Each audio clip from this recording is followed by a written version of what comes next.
90% लोग सात्विक अन्न नहीं खाते हैं, क्योंकि हर चीज में मिलावटी हो गया है। तो इसीलिए कलयुग ने ये साधन भी नष्ट कर दिया।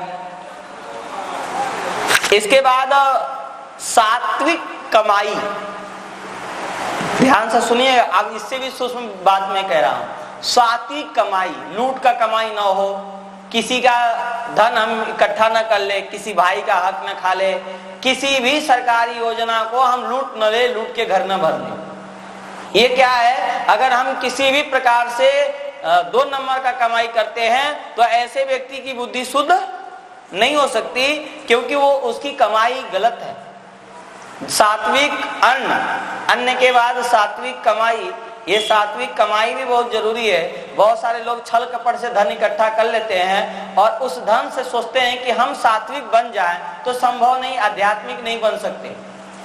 हमारे यहाँ तो पहले ही कहा गया, निर्मल मन जन सो मोहि पावा, मोहि कपट छल छिद्र न भावा।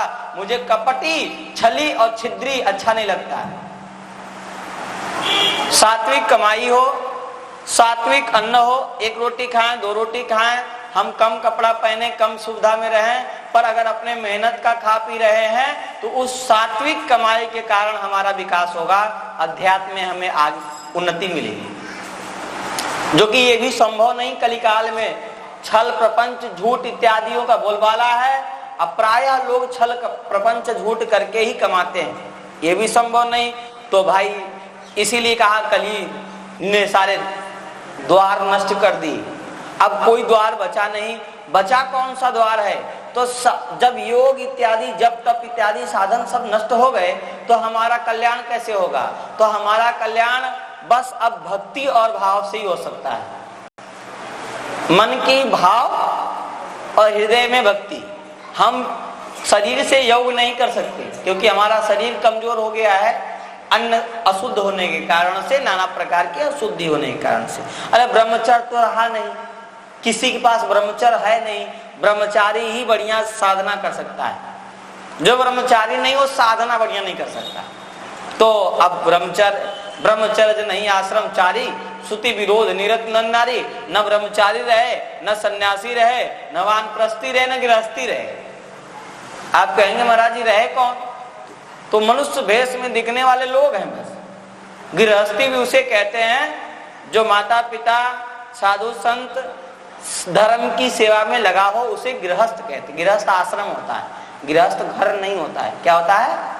आश्रम होता है। हर एक गृहस्थ का अपना घर आश्रम होता है। जब से लोगों ने घर बना लिया ना, तब से अपना हो गया। आश्रम अगर कहने लगे अपने, हर हिंदू अपने घर को आश्रम कहने लग जाए, तो मैं कहूं इस प्रकार से भी हिंदू का सुधार हो जाएगा। हर व्यक्ति अपने घर को आश्रम कहने लग जाए कि मेरा गृहस्थ आश्रम, मेरा गृहस्थ आश्रम, मेरा अमुक आश्रम, और हर एक घर का नाम हो, गोपाल आश्रम, सीताराम आश्रम, राधे श्याम आश्रम, हर एक नाम से अपने अपने घरों का नामकरण हो, तो हम कहें कि इतना बड़ा बदलाव आ जाएगा हिंदू समाज में कि वो एकदम क्रांति ही फैल जाएगी।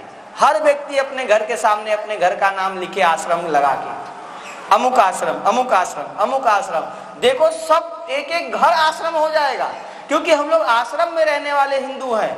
हिंदू कभी घर में नहीं रहता है, हाउस में नहीं, आश्रम में रहता है। जब से घर हो गया तब से लड़ाई कलह झगड़ा, माता पिता की सेवा बंद, अतिथि सेवा बंद, गौ सेवा बंद, संत सेवा बंद।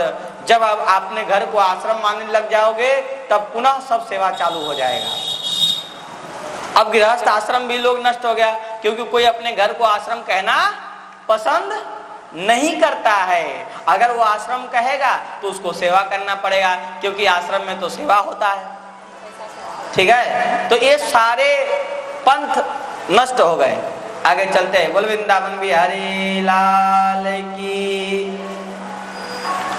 तो अभी मुझे कथा करना है, आज भगवान का जन्मोत्सव है। खरी खोटी थोड़ी सुनाने की इच्छा हुई थी हमको मन में, जो हमने आपको खरी खोटी के रूप में सुनाया, और इसलिए सुनाया कि आप जगे। जगाने के लिए रिक्स लेके सुना रहा हूं।